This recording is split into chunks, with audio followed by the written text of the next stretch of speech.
Hello guys, good morning. Sangeeta ব্লগে সকল বন্ধুকে স্বাগত। তো তোমরা সবাই কেমন আছো? আশা করি খুব খুব ভালো আছো। আমিও খুব খুব ভালো আছি।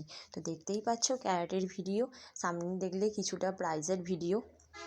তো কাল রিয়নের ক্যারাটে ছিল, তো সেখান থেকে কিছু বাচ্চা রিয়নের ক্যারাটের ওখান থেকে কিছু বাচ্চা বা বড় তোমার টুর্নামেন্টে গেছিলো।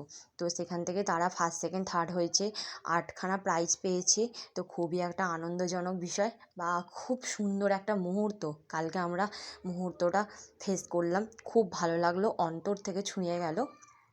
কারণ একটা ট্রফি পাওয়া মুখের কথা নয়, কতটা পরিশ্রম করে নিজেকে সেই জায়গাটায় পৌঁছে দেওয়ার মধ্যে অনেক তফাৎ। তো সেটা রিয়নেরও খুব ভালো লেগেছে। ও তো সবসময় বলছে এবার যে আমি টুর্নামেন্টে আমিও নামবো, কারণ রিয়ন এই 8 মাস হয়েছে ও ক্যারাটেতে জয়েন করেছে। তো এবার নেক্সট টুর্নামেন্টে রিয়নকে নামানো হবে। তো দেখতেই পেলে রিয়ন প্রথমে গিয়ে একটা পার্কে গিয়ে খেলা করে নিল ওর সব বন্ধুদের সাথে, কারণ ওর বন্ধুগুলোর সাথে এই যে তালাচাবি খেলছে। দিয়ে কিছুক্ষণ খেলার পরে ওদের স্যার মানে ওস ক্যারাটে শুরু করে দিয়েছিলেন। কারণ যেহেতু এখন শীতকাল, ঠান্ডাটা প্রচুর পড়ে, যেহেতু খালি মাঠের মধ্যে হয়, তো বাচ্চা তো তাই ক্যারাটেটা তাড়াতাড়ি শুরু করে দিয়েছিল। তো এই যে এখানে দেখতেই পাচ্ছ ওয়াটার ব্রেক দেওয়ার আগে যে সকল বাচ্চারা প্রাইজ পেয়েছে তাদেরকে সামনে ট্রফিগুলো নিয়ে আর স্টুডেন্টরা সবাই মিলে দাঁড়িয়ে পড়েছিল। ম্যাডামরাও আছেন তাদের সাথে।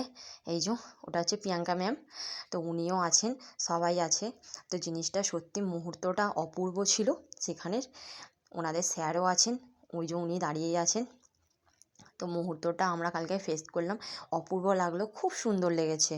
তো তোমাদের কেমন লেগেছে অবশ্যই তোমরা জানিও, কমেন্ট করো যে মুহূর্তটা তোমাদের কীরকম লাগলো, ভিডিওটা দেখে তোমাদের কীরকম লেগেছে সেটাও একটু কমেন্ট করে জানিও।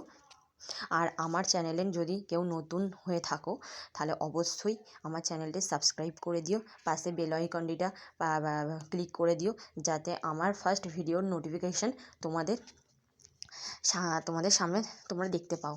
তো ভিডিওটা কেমন লাগলো অবশ্যই কমেন্ট করে জানিও। Tata, by.